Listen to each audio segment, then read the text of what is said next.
Okay, so it's been a couple of weeks since I've done an author's log, and I wanted to do one before I left for California. I'm leaving to California in about 2 days. I'm gonna go see my fiance, and I'm gonna go see her for our anniversary and everything. We're gonna see our favorite band on our anniversary, Dance Gavin Dance, in Anaheim, California. It's gonna be awesome. We actually got to see them last year on our anniversary in Riverside, so she lives out there. We have a place to stay and everything. It's gonna be awesome, and I'm so excited. I wanted to do a update video on what I've been kind of thinking about, what I've been working on. I will say before anything that there will be a lot of spoilers for the story, and if you want to not be spoiled, I kind of might recommend not watching this episode. I will tell you what is going to be a spoiler and what isn't going to be a spoiler. So I'm going to clear this up real quick. I am writing 2 books. One is an omnibus of kind of the history of concepts, of ideas inside of the world, to kind of give a good estimate and overview of what my world is about, and then my actual story, my actual tale that I want to write. So the actual story that I'm creating is about a character I named David Cinder, and the book is called A Beloved Sin. And these are some spoilers right here.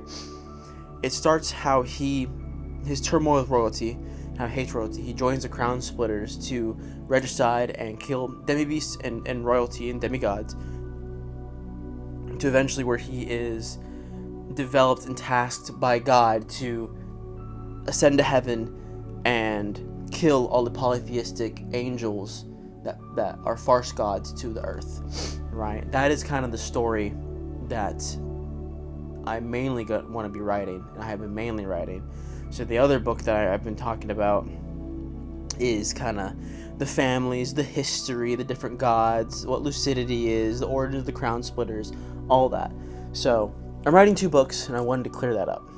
For A Beloved Sin, that's the main story, I finally came up with an ending. And it's taken me a while to develop this ending. Dude, whenever I was a lot younger, I was kind of naive, and I was like, dude, what if he kills God? and then he becomes God, the one thing he hates. Because originally the Crown Splitters were not a religious organization. I eventually turned them into a religious organization, which kind of makes a lot more sense for their motives. But that didn't work now. And then I was kind of playing with the idea, dude, what if Kami Kira becomes an archangel? But that also doesn't make sense, because no new angels are made in heaven, only who serves God. So making a human an archangel doesn't really make sense. I could have made it make sense in this aspect, but I wanted to kind of keep more of I want to keep to the rules a little bit, whatever those rules are in the spirit realm. So I kind of played with that idea. I'm like, dude, I don't really like that. So I finally came up with the definitive ending, and this ending makes a lot of sense to me. Now, this is from this going forward. These are spoilers. I'll put a timestamp on where to change to if you do not want to listen to this. Okay.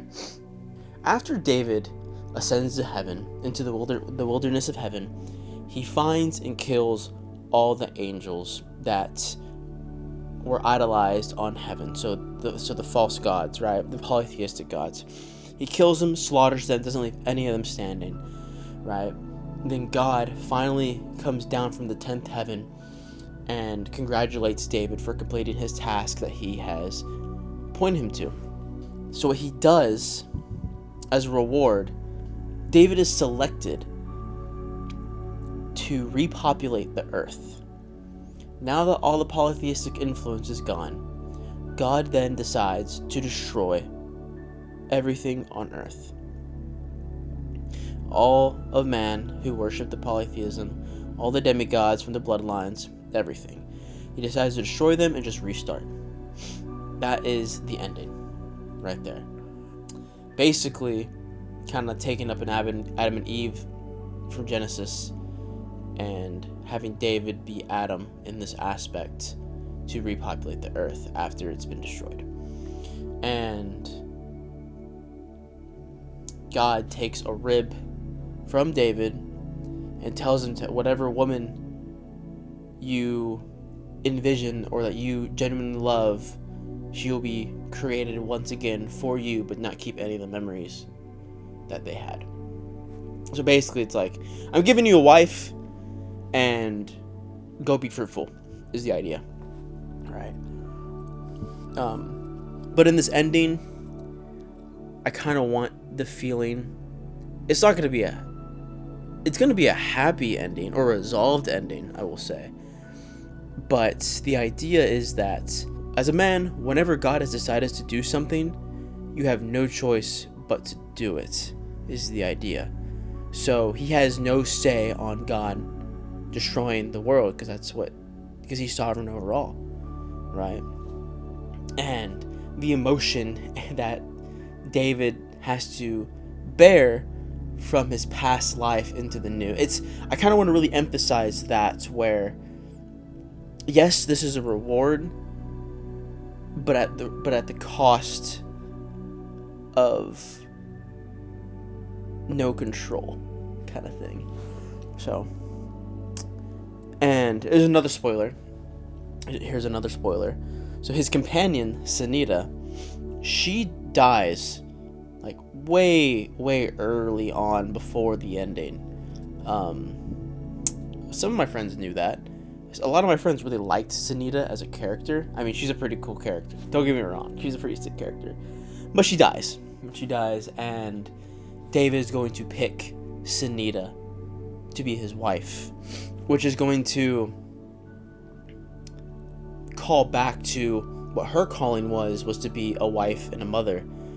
But she chose wrong and decided to support David because she wanted that with David.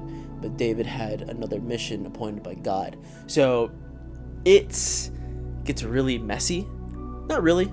It's not really messy. It's very dramatic and it's very sad.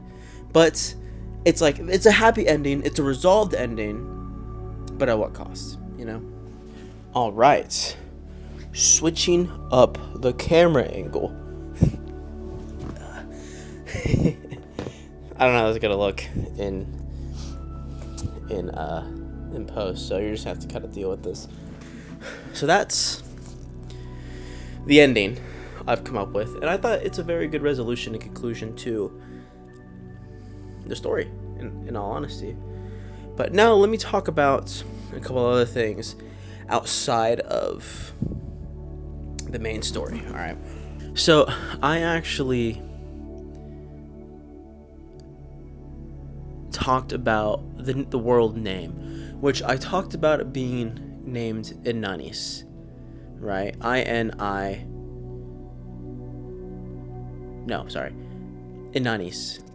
I talked about it being named Inanis.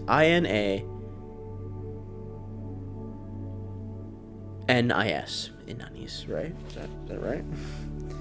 Whoa! Another angle change. The battery died, and I need to, I guess, mix it up a little bit. As I was saying, so I was thinking about this new name change. Other than Inanis, I was thinking about Voilleria, right? Voillerea. Voilleria. The world of Voilleria. And I kind of came up with that with the idea, because I was looking up, like, rhizoanthelas, and like anthella, kind of like the plant that grows in caves, right? I was kind of thinking of that because I kind of wanted to play with the idea of like an underground civilization. So I kind of wanted to name it after a plant, kind of like how Myrtus is and Euphorbia, kind of like named like that. But I was gonna name it like Voirella or Voistella or something like that, and being like too close to Noxtella from not Game of Thrones, from Elden Ring.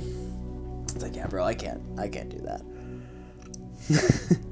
So I came with Voilleria, And I'm like, dude, that's kind of sick. So I think I'm going to change the whole world to Voilaria, but with the underground civilization, I can just swap the names to Inanis, because the void lives under the earth of Voilaria, and Inanis means nothing, so the town of nothing, right? The town of Inanis.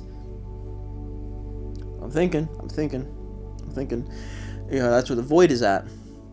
So they're on the shores of the void, or the shores of the abyss kind of thing. So I'm playing around with that idea. I think I'm going to go with that. Change the Voilaria at the ending and everything. I think that was just going to be a really cool idea, man. Really cool idea. A couple of things too.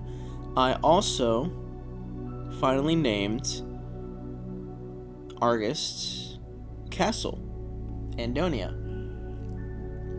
Sounds pretty high and mighty. Sounds pretty high and mighty, I think.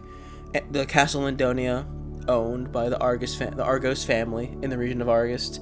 Huge egos they have. They literally pretty much naming themselves in every single thing they can and every single thing they control. What's the idea? There's a couple other things, like the naming of regions, the naming of castles, the naming of families. I'm not really going to get into that kind of stuff because they are little. I do just kind of want to go over the main stuff, like having underground civilization, having Andonia, having Voilaria now, and then the ending. I kind of want to go over that kind of stuff. Maybe one day in like a much longer video, I'll kind of go over the outline of the story of A Beloved Sin that I have so far. Kind of talk about the drama of it, of David Sinder's first love, the killing of the Crown Splitters, looking for Clar, the fell god from after the Civil War in heaven. David Sinder hunted the demi-beast, gaining lucidity, the Princess of Many Faces, all that kind of stuff. Maybe I can go into like a lot longer, more detailed outline about that stuff, but not in this video. I do want to share a couple things. That's my fiance. I do want to share a couple things before I get out of here. Now, call me a nerd, right? Or I don't know, pretentious. I wrote a poem, and it's actually a revision of this poem in here. I don't want to read this poem because it is 4 years old, and I revised it, essentially. And it was kind of me in this edgy, like, when I was in the Marine Corps, it was me in this edgy place, and the only expression I could really have was through my writing. That's where I felt most whole in my writing. But now, with the development of my writing being used for the kingdom of God and the glory of God, I revised it. And this is what I made. This is what I wrote. The talents I yield have revealed to me my highest potential. Passion moves my faith to labor in its path. I have been reborn. My soul grips into a world that I do not understand, but is paralleled with my reality. Only one deserves a seat at a throne above all. When I create, my imagination is wielded as a weapon. Whatever releases from me is to expand the kingdom that's within, for the glory is not my own. I wear no crown, for I serve my king. And I think it's a lot more aligned. I believe it's a lot more aligned with the mission I have been tasked with. I think it's a good piece of me to share. So anyway, thank you guys for watching Writer's Log number 3. I hope that my story is intriguing, and the goal is to make it heroic and relatable and epic. All for the glory of God, to expand His kingdom, and I hope that you stick around for the development of it. Anyway, guys, I hope you have a wonderful day. I hope you have a wonderful rest of your week, and I will see you guys. Wait. Sorry, actually. Before I log off on this one, I released my short film on YouTube. Now, you probably watched that before you watch this, so this is probably not news to you. But it is out on YouTube now. You can go watch it. That is another gift that of my creativity that I want to share. So that is available to go watch on YouTube. It is I the Witch Hunter short film. And I am very happy with how it turned out and with everything that went around it. So anyway, guys, thank you again so much for watching, and I will see you guys in the next vlog.